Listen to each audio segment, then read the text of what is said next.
welcome to episode 3 of Qore. I'm your host, Veronica Belmont, and for this episode, we have traveled all over the map. We were in Phoenix, Arizona, where it was about 106 degrees.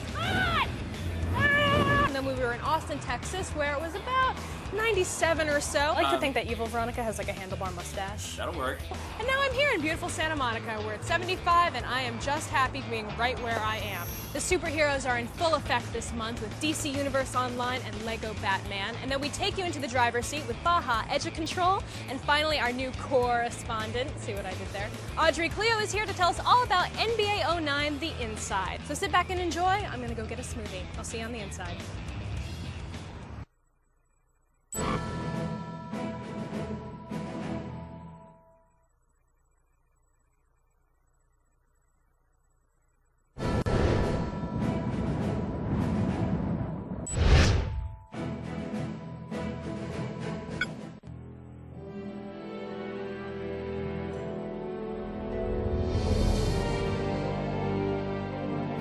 Now with Chris Kao, who is the studio creative director on the game, of course, and SOE has had a history with MMOs. I mean, we've got Star Wars Galaxies, EverQuest 1 and 2, and there's been, mixed reactions within the MMO world. I mean, there's fans that are in love with the titles, but then at the same time you're going up against the 800-pound gorilla in the room, that being World of Warcraft, of course.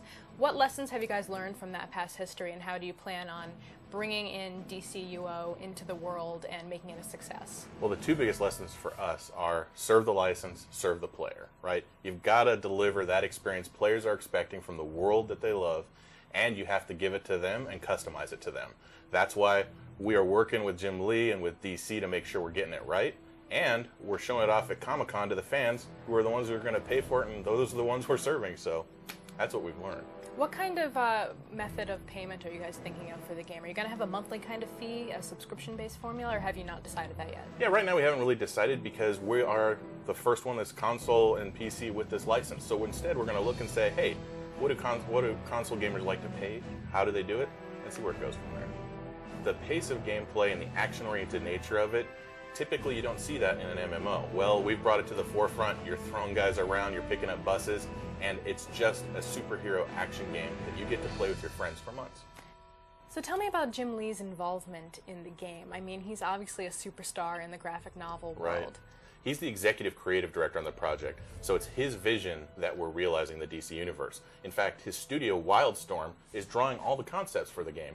And Jim can't help himself. He draws stuff from time to time, too. Can we go take a closer look at some of the concept art you've got on the wall out there? Sure, no problem. Let's do it. All right. And here it is. Whoa. The vision of Jim Lee in full living color. This is a concept wall. We have thousands of concepts from him and his studio. That's amazing. So all this stuff is going into the game? Yeah, and it's of course stuff that we had to put in the game, right? You have the Monarch Playing Card Company, you have Wayne Manor.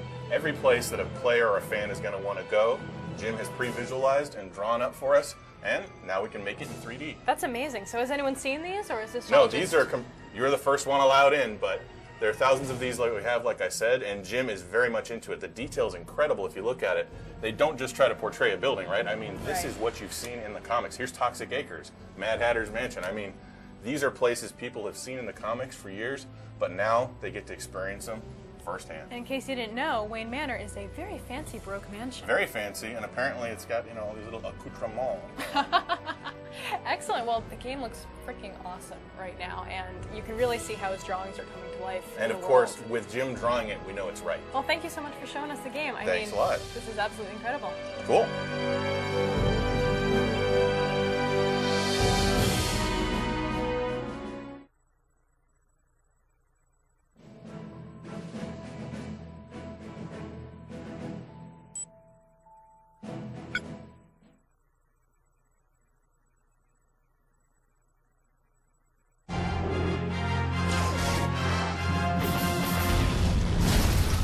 We're here today to talk about a game that I'm very excited about looking at, and that's DC Universe Online, and I'm here with Jens Andersen, who's the creative director of the game. Hi. And so, obviously, not everyone's going to be able to run around and play as Batman or Robin or Superman. So how are you going to create a character, and what's the gameplay like?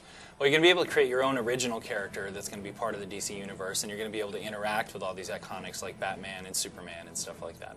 So you'll be able to sort of be their equal in the game rather than their sidekick or be them. So you're an individual. But you can kick their butt later if you have to. if you're able. Our city is more alive. Civilians will be doing things that you'd expect them to do, going to work, grabbing lunch. There's not just going to be, mobs or monsters camped out all over the place. It'll look like a real city where things happen and people react. So you could just fly in and kind of ruin their afternoon. You could if you were a villain, but we're not pigeonholing you into any one role. We're going to allow you to sort of change it up depending on what you want to play that night. We have a loadout system that allows you to sort of load in your tanking abilities, or you can load in your support abilities or your DPS abilities. It doesn't really matter. It's sort of up to you and your group as to how you want to play. You start off being a villain or a hero at character creation, but we do have some systems in play that are going to allow you to sort of walk the line, kind of like Batman does a little bit, where he's a hero, but not one that you really kind of probably want to meet in a dark alley. So what happens if someone makes a character name like Batmano? That's when that's what I would name my character, Batmano. I think that's when the name police kind of show up and name you something appropriate at that point.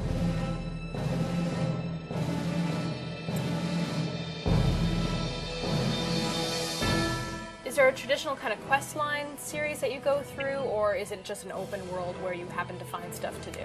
Well, it's actually both. We have an open world that has a lot of what we call base content, and then we have cases and capers. Heroes work on cases and villains work on capers.